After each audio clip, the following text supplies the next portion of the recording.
As far back as I can remember, I've always been interested in the sea. My dad was a Defense Force captain and was always out to sea. I always wondered what being out there felt like, and now I have the chance. People always ask me, why would a young lady want to pursue a career like this? In all honesty, I just enjoy it. I like to keep moving. I like visiting different places, meeting different people, and experiencing different cultures. And although it's not always smooth sailing, I push myself to put in the hard work and the effort, and I just take it as it comes. Because this is me. This is what I love doing.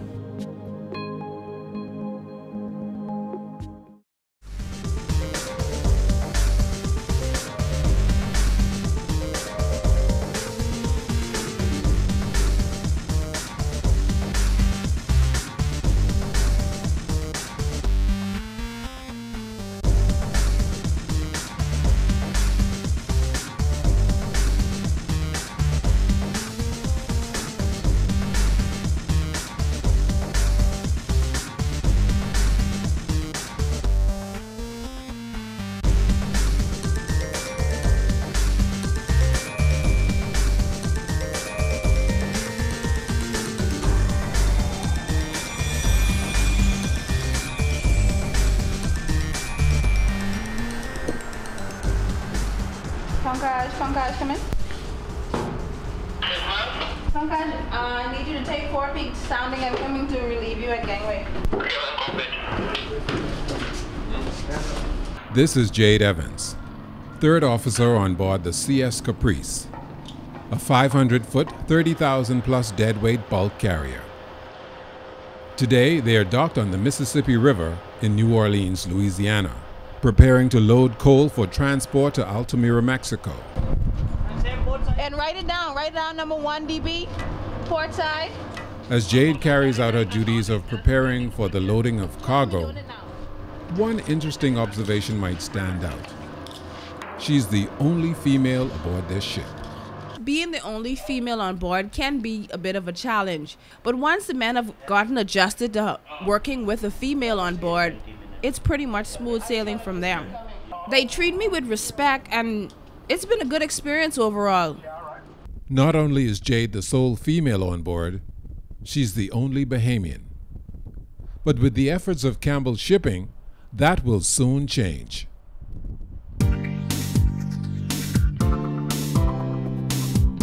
The majority of today's trade is still being done by shipping, making it a vast industry. In fact, it's estimated that about 1.5 million people are employed at sea in the industry. The Bahamas has a strong tradition as a seafaring nation and to date offers a wide range of maritime-related services. The country has its own port, cruise ship, dry dock, transshipment, and financial services industries. The country's registry has over 1,600 ships with some 57 million gross tonnage, making it among the largest in the world. Campbell Shipping, a Bahamian technical management company, is one entity which has committed itself to developing young Bahamians to play a greater role in the maritime industry. And we think that we should have a significant amount of young Bahamians involved in that industry, the maritime industry. So we think that the starting place would be mariners, merchant mariners, and we have a 20-year plan to get more Bahamians involved and more Bahamians on the international sea. This is allowing Bahamians an opportunity to work abroad and to gain a broader exposure. So, and it shows that we're capable of taking on and doing things in the wider world. The company operates a fleet of bulk carriers which transport cargo to various ports around the world. Most of the vessels are manned by Indian and Philippine crews, but the company has a mandate to provide opportunities for Bahamians to work on these and other ships. We hope that our training will enable students to be able to go on any ship in the world, ultimately with the basic training, and make the Bahamas proud.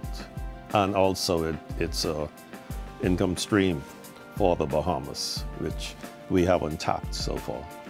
Through various initiatives like its summer program, collaboration with the Bahamas Maritime Cadet Corps, its own cadet program, and construction of a maritime academy, Campbell is serious about setting young persons on a journey to become mariners primed to take advantage of the many opportunities available.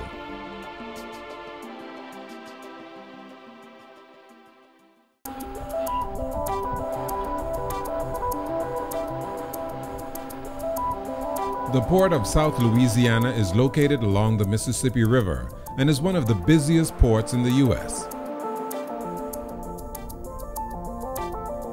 Some 4,000 ocean-going vessels and over 35,000 barges call on the port annually, moving thousands of tons of cargo along the river. The crew of the CS Caprice is preparing to load coal for transport to Altamira, Mexico. As you know, the main backbone of the vessel is to earn.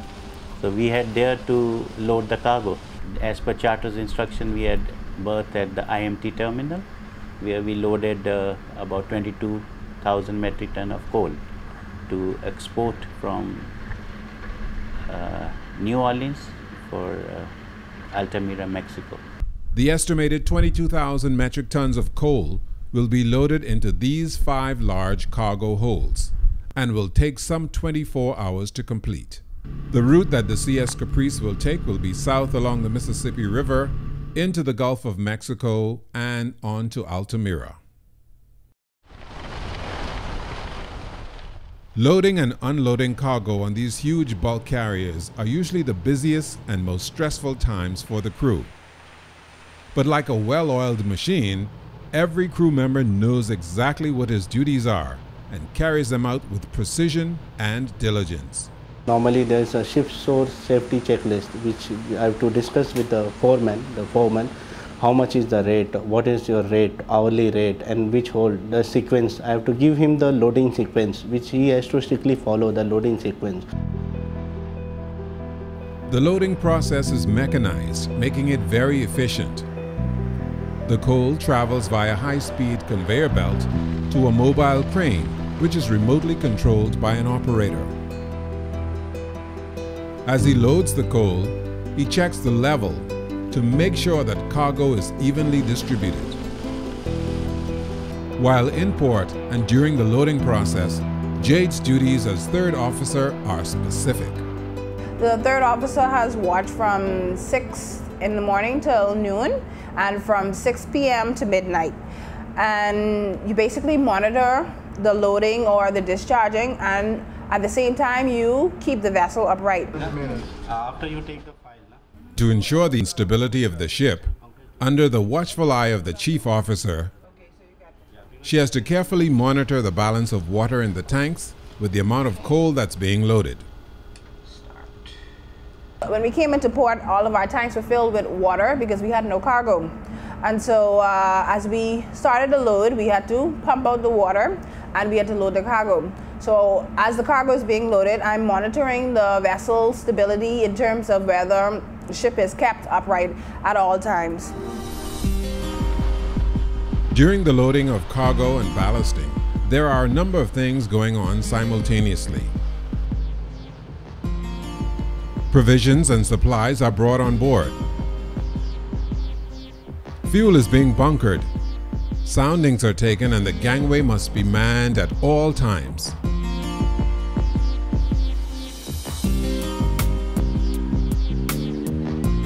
As nighttime sets in, the coal continues to load. Some of the crew will stay up into the wee hours of the morning, making sure it is loaded evenly in all 5 of these holds. Jade continues to carry out her duty, making sure that it's loaded evenly. I'd really like to get some sleep. but still got a few more hours to go in this watch. Hopefully, we should be ready to sail tomorrow.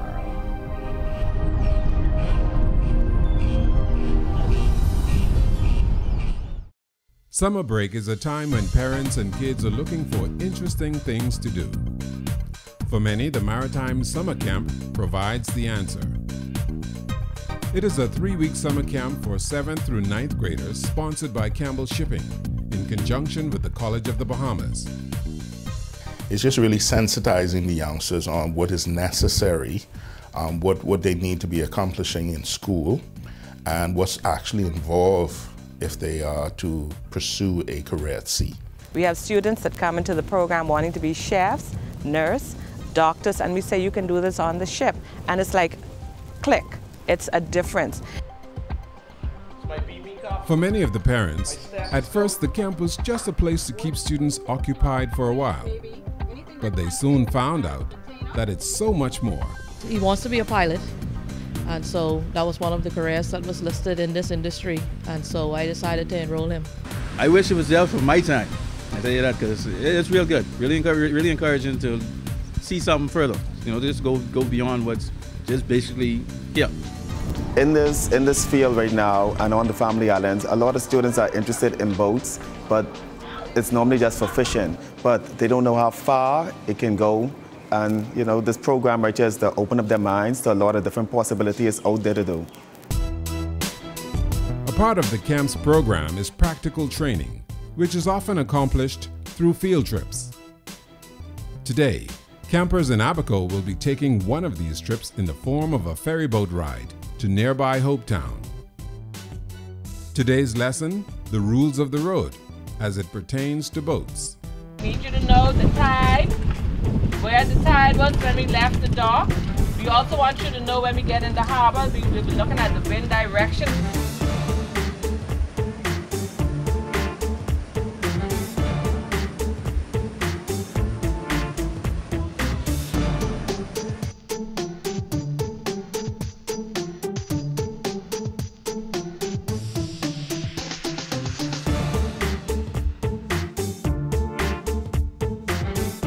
I learned that there's certain color buoys when you're coming in and out, and all the signs that you could see, and that you don't supposed to be speeding when you come in.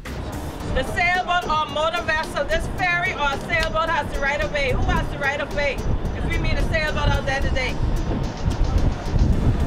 The sailboat has the right of way, but a motorized vehicle, if it drops its motor, some sailboats have a motor, and the rules of the road changes. So this is what we're going to be observing today. It is an eye-opener for many of the students. And I learned about the buoys and how to enter the harbor correctly.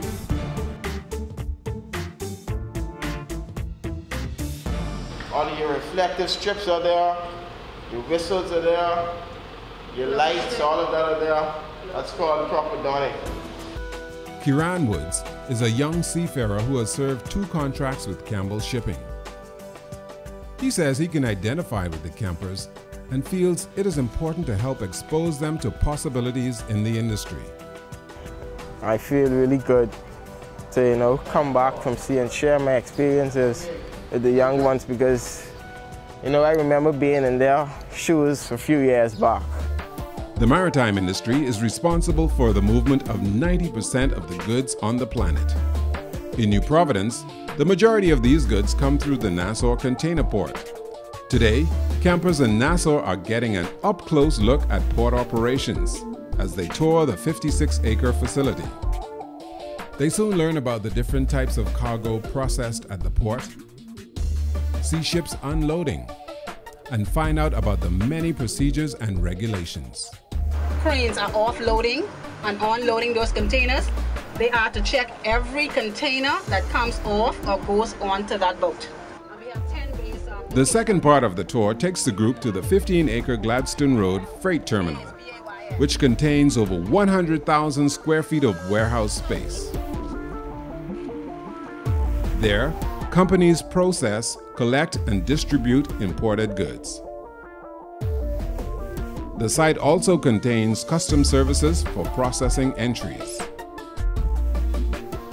Back in Abaco, the camp has come to the end of its 3 weeks. Your children are the future of this nation, and we shall continue to invest in them. So thank you very much for the time, and we hope to hear from you very soon. Thank you.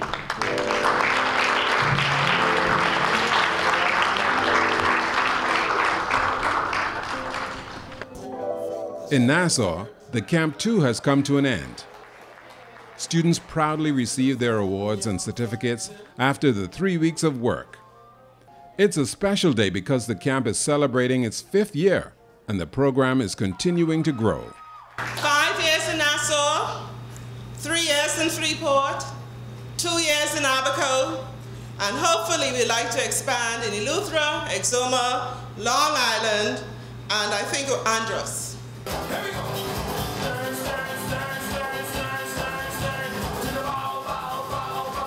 Some of the students from Grand Bahama and Abaco are also at this special graduation because the camp has decided to honor patron Lowell Mortimer, president of Campbell Shipping. This was the 5th year of that, and it was Mr. Mortimer's 70th birthday.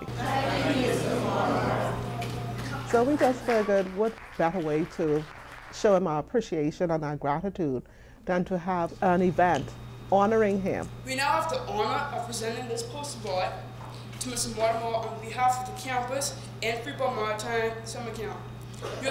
You have truly impacted all of our lives, Mr. Mortimer.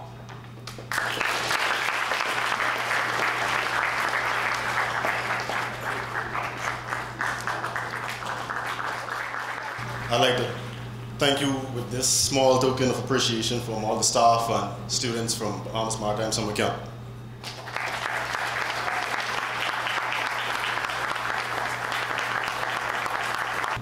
We feel like this program exposes the students to so many other aspects.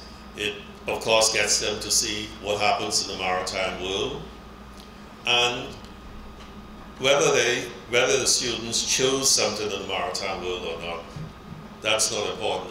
The point is you will have been exposed to another type of profession.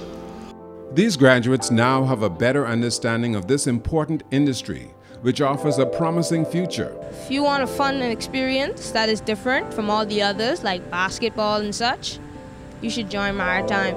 The camp is a very exciting place. It helps you to get a feel of what your job would be doing and help you get the basics of the whole thing when you put it together, so it'll be simpler on board the ship.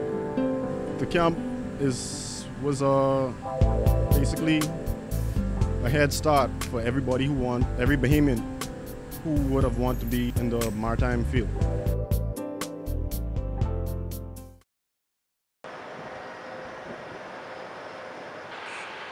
The crew of the CS Caprice has just completed loading about 22,000 metric tons of coal for transport to Altamira, Mexico. As the last hold is just about filled, Jade and the chief officer do their final ballast readings. And going on some information from soundings taken by a young cadet, something is wrong. Okay. Anxious about the time being wasted, the chief officer finally sends Jade to go and take soundings again.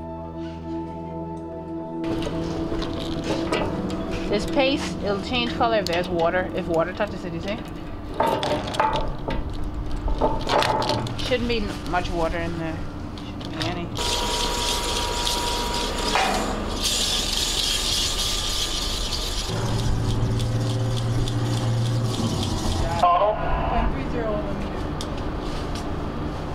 Yeah, right.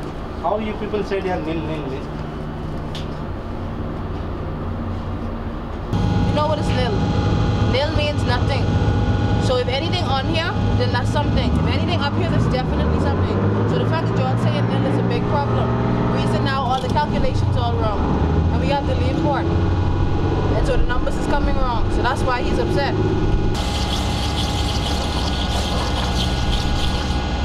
I do have a problem if you say nil and it's freaking water in the tank. I can kill you. Can't say nil.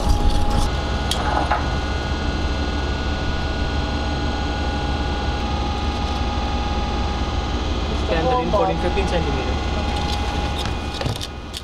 As Jade takes the final soundings, the last of the coal is completed. The readings from the soundings are communicated to the chief officer. The last of the cargo holds is closed. The cranes are secured and a final deck check is done. It is time for departure, and Jade's duties will now change from the deck to responsibilities on the bridge. She makes a change from the boiler suit to her officer's uniform. For arrivals and departures, I am on bridge always for navigation. Soon a local pilot comes on board and is escorted to the bridge. A master does not have a local knowledge of the area, so and it's a compulsory. Most of the ports pilotage is compulsory. You have to hire the pilot. After the pilot is settled on the bridge, the mooring lines are loosed and secured.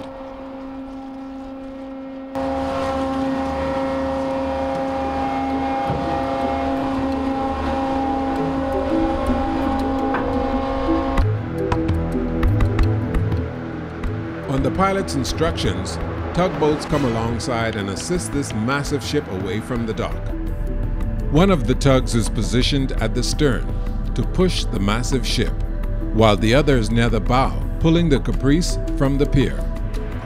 Working together, the powerful tugs turn the Caprice 180 degrees to head down the Mississippi River.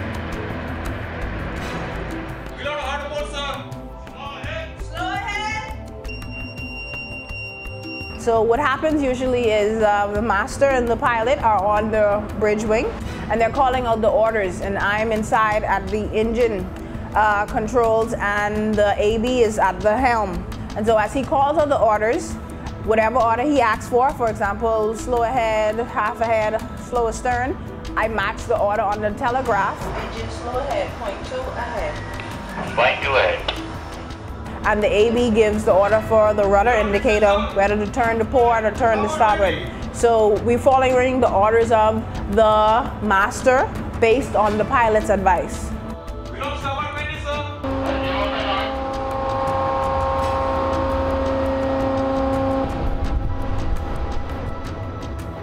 Once the tugs have finished their task of positioning the Caprice on the river, they move on to their next assignment.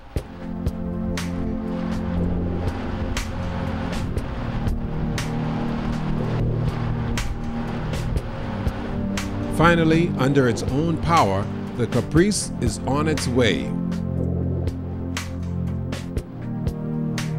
In 4 days, it should be in Altamira, Mexico. As the Caprice sails down the Mississippi, there is a line of ships at anchorage, waiting to get into port. Sometimes, these ships could be waiting out here for weeks, depending on how busy the port is. This trip along the Mississippi River will take several hours and 2 pilots before entering into the Gulf of Mexico. The role of each member of the CS Caprice is not only to ensure the safety of the cargo that they're carrying, but to ensure the safety of each other.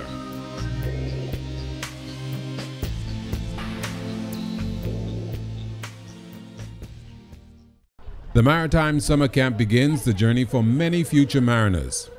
But for those who want to take the next step, the Bahamas Maritime Cadet Corps paves the way.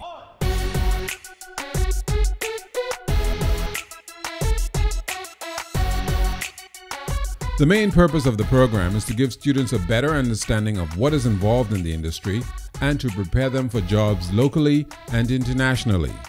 We inundate them. Once school is open, the BMCC is there. Every career fair that they have, we're there represented. We speak to them, we take our live models and talk to the kids, you know, say, if you do this, this is what you'll have, you'll be like me. And of course we have girls and boys to show off. The Maritime Cadet Corps is a program of the Bahamas Maritime Authority and is sanctioned by the Ministry of Education and the Royal Bahamas Defense Force. It seeks to recruit students as young as 13 and as old as 19. The program is for 3 years, with students entering at grade 10 and continuing on through grade 12. They are exposed to a number of disciplines necessary to make life on the sea safe and incident-free. For example, there are lessons in basic shipping, seamanship, firefighting and response, water safety, and life-saving techniques in the event of an emergency. To date, some 35 schools, private and public, have participated, with more than 400 students graduating.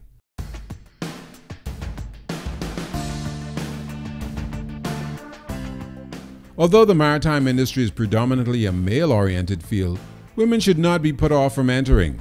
Martin Burrows says it can be just as rewarding for the women as well.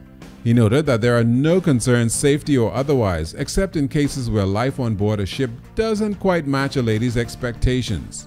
The girl would go on the ship for the first time, and when she sees it, it is not what she imagined, right? And we had girls cry for 2 weeks. Cry to come home for 2 weeks. You have to be careful with girls who you're putting out there. You have to be sure that she has the backbone to go among a crew of men, first of all, and to live roughly a rough life.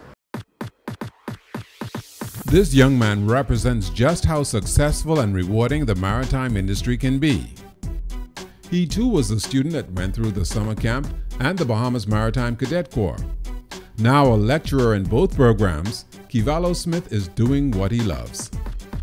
I have to give back to the kids. I have to give back to Mr. Madmer to show my gratitude, thanks. Mr. Miller also and the rest of the instructors. And here I am today, working along. Today I have my own 11th grade class. So I'm teaching the new students that come into the program in the 11th grade. Smith wishes that more Bahamian men and women would come to realize that the industry exists right under their noses and that they would make a decision to pursue it. It broadened my horizon. I got to see parts of the world that I only dreamt about seeing. 90% of maritime is hard work because working on the deck, in the sun, you're working in the sun. You're chipping, you're painting, you're cleaning, all in the hot sun. And the rest of the time, the 10%, is fun. There are many others getting ready to follow in Kivalo's footsteps. Many who are now ending their 3-year study at the Bahamas Maritime Cadet Corps and getting ready for college. I would say the maritime career field is one of the best career fields to go on to because you need so many different aspects to be part of this career field. Ultimately, I would like to become a master mariner. I would like to be the captain of my own cruise line someday. I like navigation. The maritime industry, especially working on board a ship. I love traveling the world, exploring and meeting people from different cultures. The career I've chosen is a maritime accountant.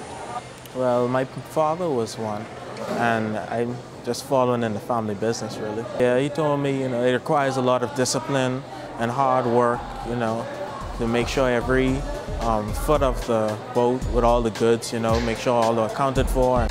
At the end of this stage in the journey, the best student is offered a scholarship to the State University of New York Maritime College by the Bahamas Maritime Authority to continue his or her quest.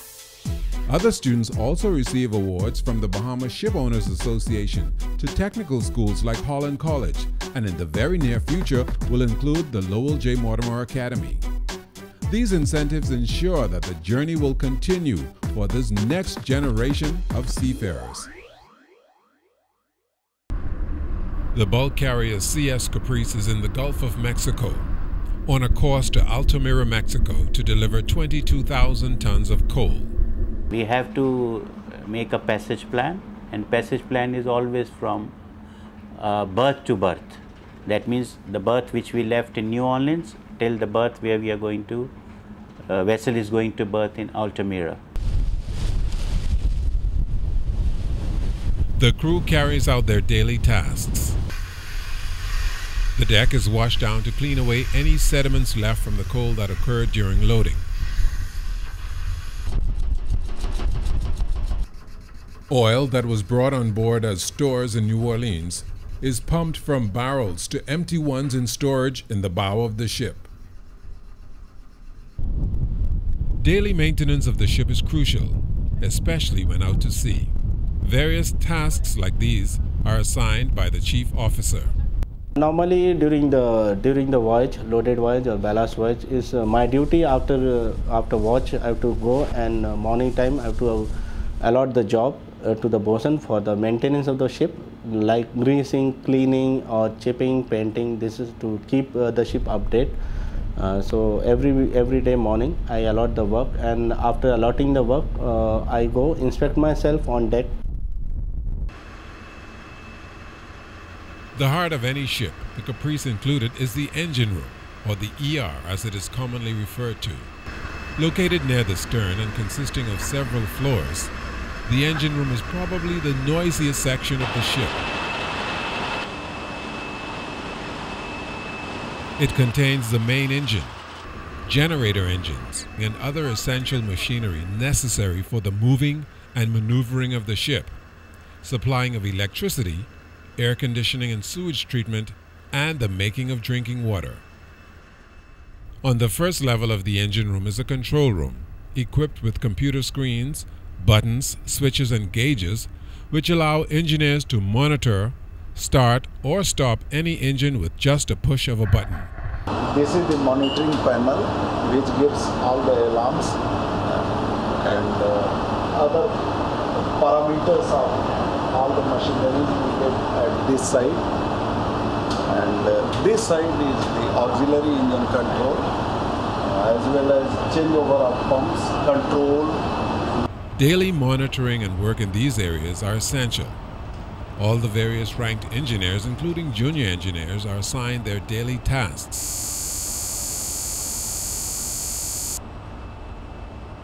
I go down myself. Normally at 8 o'clock when all the engineers, they come down for the work, in the day work. We decide, this is decided one day before also, but even then I go myself. Then all the work is distributed and planning is done for the whole day, what is job to be done. The engineers usually get off around 5 p.m. but return later to do rounds. They have a night round for nearly 1 hour, 9 to 10. That time I come to know who is on the duty. He brings the logbook from the engine room, all the things, so that I can see exactly what happened the whole day.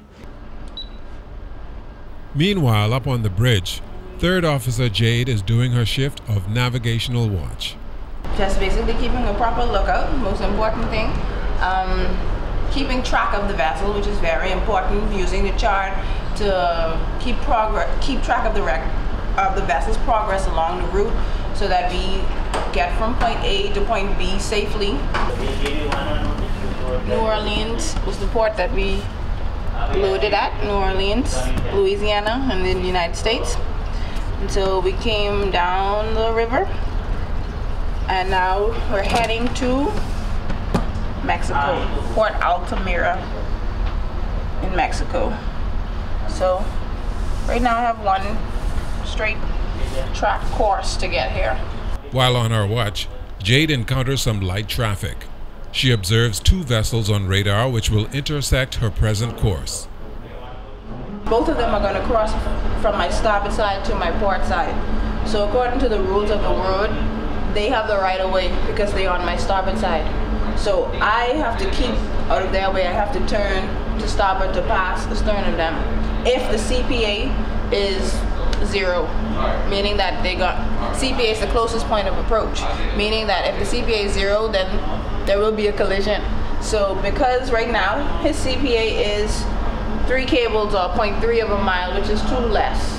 So I will alter course to starboard to open up the CPA once he gets closer. Right now he's still far, he's about 10 miles away from me. The captain decides to join Jade on the bridge as she navigates through the traffic in the Gulf. Yes, sir. How much range is now? 6 miles? 6 miles, yes, sir. And you should get 20 minutes. Yes, sir. Yeah, I was going to just keep coming. Yes, you can alter. I'll just go ahead.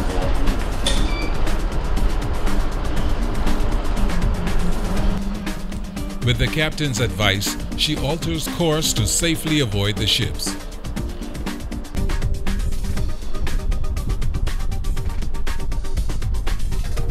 As the vessels approach, Jade can see them visibly on the horizon.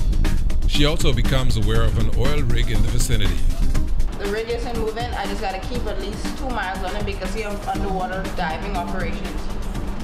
So right now I'm fine. I'm looking okay. As her first shift ends, Jade passes the reins over to the second officer. My main and vital responsibility is making a passage plan and keeping the charts up to date, keeping the bridge equipments in working conditions, weekly or daily tests which are being carried out. We work with the conjunction master and taking the confirmation from the master as to this passage is suitable for the navigation or not, and he will decide that as what shortest distance to be taken and in safety of the ship and persons on board.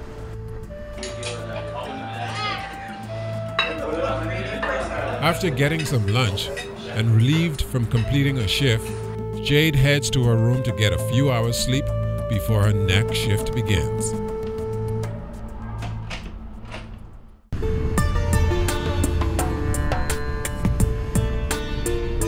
Long voyages at sea for days, sometimes weeks at a time, can become monotonous. So when the time arises, the crew of the CS Caprice looks forward to 2 things: a time of relaxation and good food. The galley staff has the daunting task of preparing meals that are comforting, delicious, and familiar enough to the crew that if only for a short time, they can feel at home.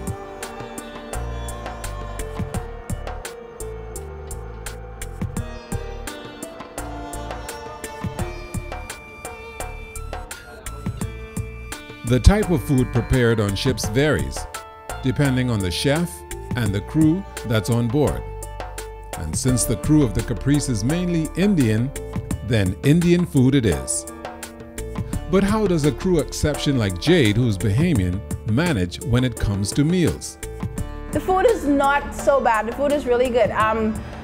In terms of, it's something that you have to get used to. You have to have it in your mind that, hey, you're going to be on a ship, so you won't have McDonald's and Wendy's whenever you want. But for the most part, the food is good. I enjoy the food.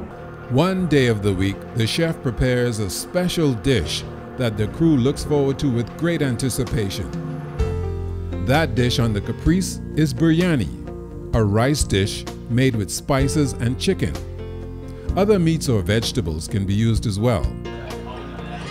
Today is that special day, and the crew eats their fill, including Jade, who just happens to love it as well. Whenever the crew members get an opportunity for some relaxation or downtime, they like to spend it in camaraderie. Here, they're teaching Jade how to play their favorite card game. Color-wise. You have to play about color-wise.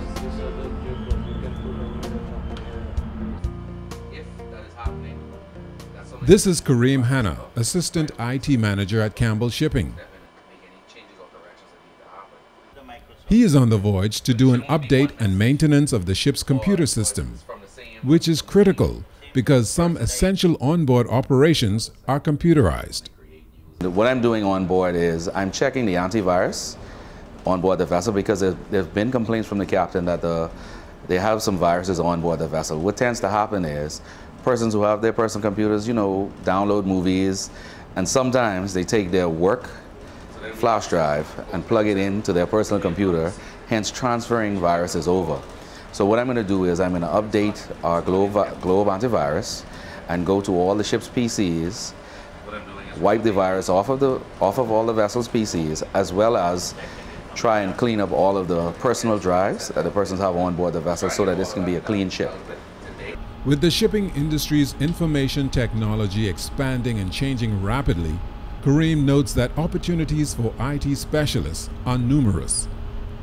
From the programming, like I said, writing programs such as NS5, port-to-port, to the technical side, doing the installations of the satellites, there's a vast abundance of jobs in the maritime field as it pertains to the IT profession. With just hours left before the Caprice arrives in Altamira, Mexico, Kareem works expeditiously to complete his tasks.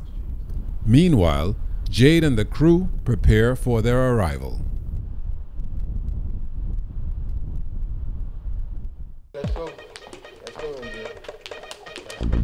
It is 5 a.m. in the morning, and this group of Campbell cadets is going through an orientation program before being placed on one of the company's ships. There are physical and educational components to the program, which is conducted by Jamal Smith and Captain Rajesh Dadwell of the Manning Department at Campbell Shipping. No elevators on the ship. Let's go.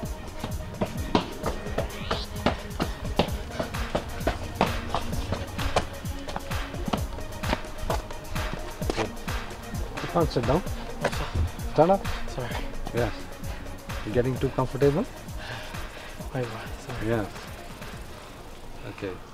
I'll give you an opportunity to ask me anything you want to know about the ships, or anything related to cadets, anything that you want to ask me. To be a captain, would you have to go through the same process as this, or? A much harder process. Much harder process. This is not even one person. There are a lot of tasks on board the vessel where you have to work hard, cleaning of the holds, cleaning the toilets, and at the same time learning about the navigation, the cargo works and everything, you see. So there is a lot of hard work still to be done. You still have to go through the Atlantic Ocean, Pacific Ocean, Indian Ocean, yeah? So there's a lot of hard work, but this is how the process is.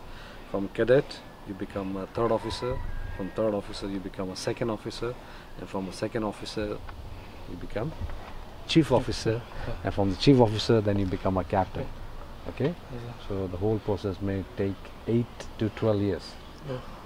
Okay? In order to make it in the industry, it is important for the cadets to embrace the value of each stage in their journey. Casey Pratt, a trainee marine engineer, remembers his early days in the program after returning from a 3-month course at Holland College in Canada. We went through a training process. You do physical training, you take some courses, culture seminar, and then you have to get everything ready, your documents, your medical, your certificates, and then they ship you out. My first impression was, wow. Didn't know that, to actually see it, to step on it. I don't know. It's a feel. Although Pratt enjoys the field, he admits things can get intense at times. What actually happened on my last ship was that the alarm went off and I went down, and actually temperatures were just shooting up, and then we blacked out for a while, and emergency generators and everything kicked in and got to work. At first I didn't know what to do because everything happens really fast. It happens all of a sudden, and I have to have a quick reaction. Howard Bastian is a third engineer. His entrance into the maritime industry came by way of the Royal Bahamas Police Force Cadet Unit and its maritime division.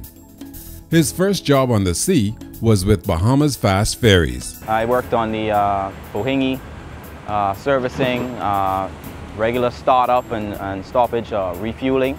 Bastian applied for and received a Bahamas Maritime Authority scholarship, which allowed him to study engineering at California Maritime. The engineering program at Cal Maritime is very in-depth. It starts you off with just basic system knowledge, and it works up to maintenance and such. And then you learn about the regulations around engineering, the oily water separator, discharges, and it's very in-depth program. Howard says his studies at Cal Maritime prepared him well for his first job at Dockingdale Shipping. Yes, I was a cadet for a short period of time since I was new to the company, and I was promoted to 4th engineer. Well, I was very glad that the responsibilities kind of mirrored what I was trained to do, with boilers, compressors, generators, and I was able to get more hands-on experience with the generators, ship's generators. Howard, who intends to become a chief engineer, also got an opportunity to work on shore at the offices of Campbell Shipping, which further broadened his experience. I'm able to see basically the brain of the entire Campbell Shipping operation, the logistics, sending supplies and stores, to the vessels. You know, everything comes into there. Basically, any problems or major damages, everything is there. So I'm glad I have that experience to see that see Campbell Shipping from the other side. Yes. Right there. Today, a number of seafarers are meeting at the offices of Campbell Shipping. It seems like a reunion of sorts, but they are here for a specific reason. In addition to their educational training and sea time, these mariners have to keep current with international laws and conventions which govern their industry. The company has arranged for them to take an ISPCS security course and exam, mandated by the International Maritime Organization. So what we try to do is pretty much make it more economical by bringing somebody in, completing all the courses they need for this legislature, and keeping them on the edge of technology, on the edge of what needs to be done. Since the attacks on 9/11, ship and port security have become an important aspect of training for seafarers. And if I can figure out a way to get on your ship, that's a problem. And it should be brought to the attention of everybody. The company, the master, ship security officer, right? Dervano Minus is a third officer. He started as a deck cadet and already has 36 months sea time under his belt. He describes a journey that was at times not so glamorous. When I went on board, we had to do hatch cleaning because we had to load another product was in a nearby port. Now, hatch cleaning consists of going inside the cargo holds in which we store the cargo and prepare it, clean it, wash it down, do whatever, make sure that our cargo hold is clean for the next cargo. So that was the first thing that I did when I went on board. And this work carried us into the next morning, but some of the other routines or jobs that I had to do was stand watch, which is key for all navigational officers. You have to stand and watch. Safe and proper lookout is the key. Minus says it was difficult in the beginning and he wasn't so sure about his career choice. Honestly, at first it was kind of discouraging because of the mere fact that I was immature. I didn't really know what to expect, like I said earlier. I didn't know how to go about certain things, but currently I can tell you that I'm glad that I had that first experience because it made me the person who I am today right now. I gotta say it that no, this ain't the way I wanna go, too hard. You just start out. What wouldn't be too hard when you just start out? You knew your baby in the industry. That's how I look at it. So I took that as a learning experience and try and get the best from it. As for the industry, Fourth Engineer Larez Pinder says it's wide open. Our country has 1,500 plus ships in the registry, so there's opportunities out there. It's not that you have to go off to school to get the training. You can start from scratch. You could work your way up. You can get the necessary requirements, and you could essentially have nothing and then have a license, and you could be working on one of these ships, and you get to see a lot of the world. I've been to maybe 20 different countries, and I'm only 22. That's just one way to put it. A lot of our flag ships don't have Bahamian officers, and it's part of our law that for companies to have their ships flagged in our country, we're allowed to have Bahamian officers, but there's no Bahamian officers to fill that. So I think it's just a missed opportunity. Otherwise he was finding it difficult, right? Determination and having big dreams are important to the journey of many young seafarers, like Deck Cadet Christoph Davis. In my career, I'd like to become a master mariner. I plan to sail with Campbell Shipping, and as I raise ranks, I plan to go back to school. So after I get my second mate's ticket, I'll go back and get my chief mates and come back and get my master's.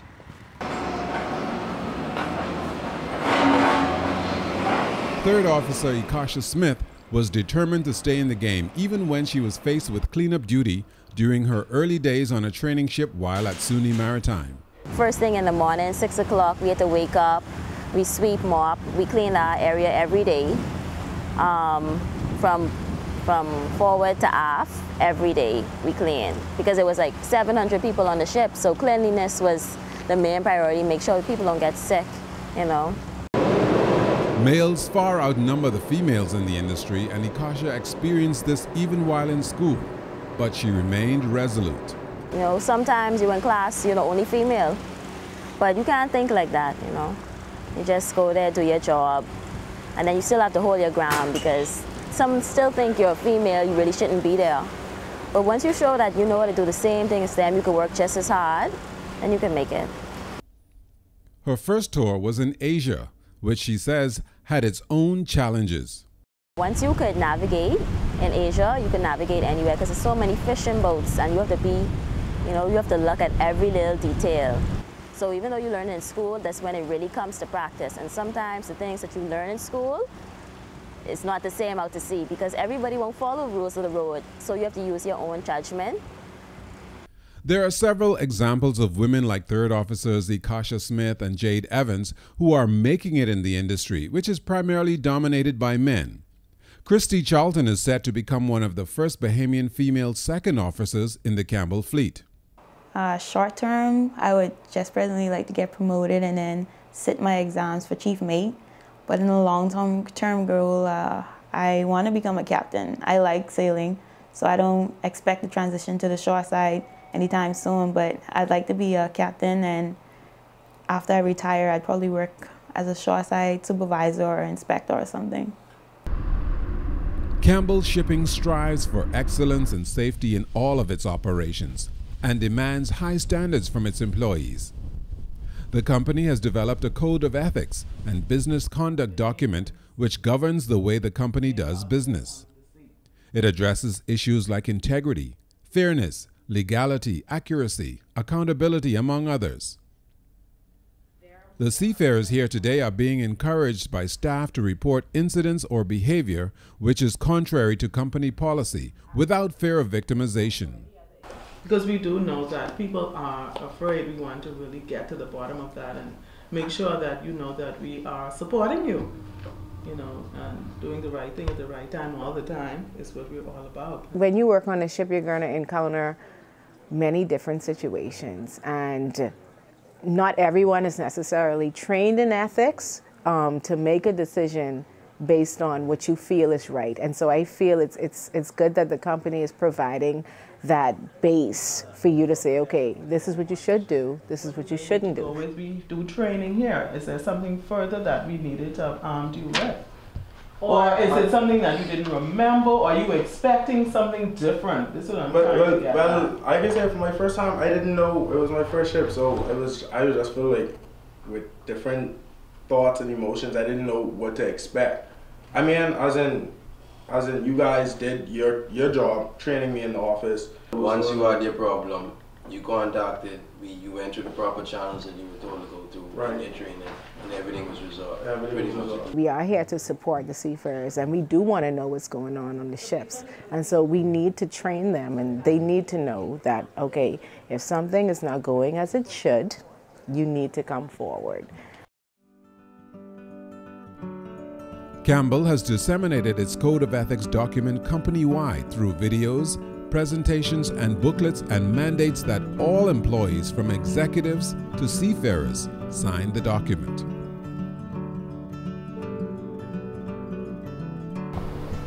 Observe things. Why I am doing that? Why this thing is like that? Ask a lot of questions. Captain Rajesh and Jamal conclude the session with the young cadets. Their desire is to help them to understand that drive, determination, training, and perseverance will help them to succeed as seafarers.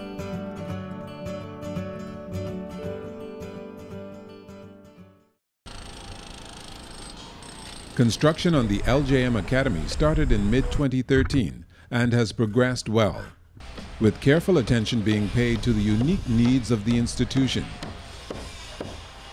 Prospective students will not only get the best in the classroom experience, but will also get the necessary preparation and hands-on experience needed to allow them to matriculate and succeed in the maritime world.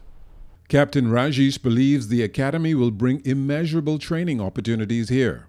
It is bringing the training for the maritime training home.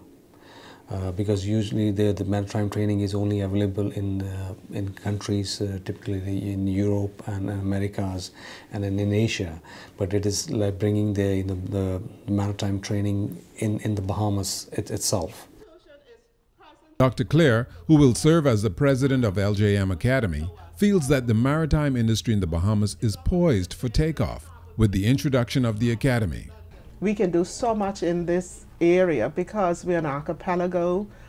We do a lot of work on the waters, and we can actually turn our whole economy upside down by getting students involved. Once a student enrolls in the Maritime Institute, they will find out that the Academy has two main options: to train seafarers in the deck and engine disciplines. Located on what has been coined Maritime Quay, formerly Crystal Quay, the training at the LJM Academy will be equaled to the training offered at any maritime institution anywhere in the world. Producing seafarers that are ready to compete internationally is part of Campbell Shipping's 20-year plan. The company's managing director, Chandler Sands, says that the LJM Academy is going to be the turning point to make this happen. If we're going to be involved in the industry, we have to have production here. If production is going to be off in some other country, then it's really not ours. We can't own it. We don't determine the quality, so we're going to bring that training home. And it's there where we're really going to hone this and develop quality Bahamian merchant mariners. Campbell director Dario Lundy Mortimer says the Academy will provide great opportunities for young people seeking higher education. This is an opportunity that will allow Bahamians to get the benefit of a first-class education right here in the Bahamas. The system that they probably going to have would be a regimental system, which you know, has a lot of focus on the discipline and on what you expected to do on board. The buildings in the first phase of the project include the administrative block, classrooms, and the simulator block. The first cohort of students has been recruited, and classes have begun for the fall semester. President of Campbell Shipping, Lowell Mortimer, says watching the transformation of Maritime Quay and the potential impact it will have on the development of a growing industry has definitely been a rewarding experience. This has been a really great experience watching the stages of growth, foundation blocks going up, then the belt course, and as I said earlier to you, passing down Saunders Beach and seeing this white structure coming out of the ground on the quay, this has been very exciting. Just as Maritime Quay is undergoing a complete transformation, it is destined that the Lowell J. Mortimer Academy will also transform many lives. At 2200 hours local time, the CS Caprice makes its final approach to Altamira Harbor. Out of the darkness, a pilot boat pulls up alongside the ship, and a pilot comes on board. He is escorted to the bridge by Third Officer Jade Evans.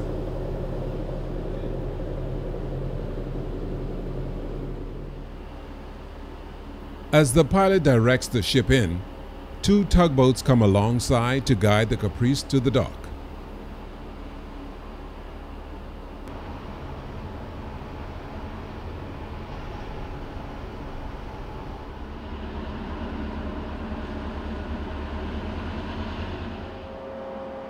Once properly positioned near the pier, the mooring lines are released from the Caprice and tied up by the longshoremen on the dock.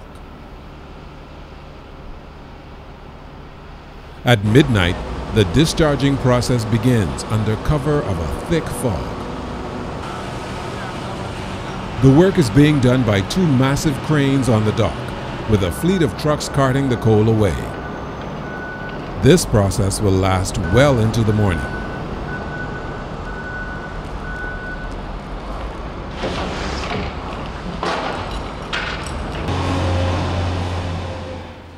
This voyage, though relatively short, was another success for the captain and crew of the CS Caprice. From here, they will sail back to New Orleans and await instructions on their next destination. Where will it be? They may not know as yet, but wherever it is, this crew of seafarers will be ready. For Jade, this is just another day at the office. And despite the long hours and sometimes rough conditions, the many days and nights on the seas, she has no second thoughts about her choice. To be honest, I have absolutely no regrets in choosing this as a career.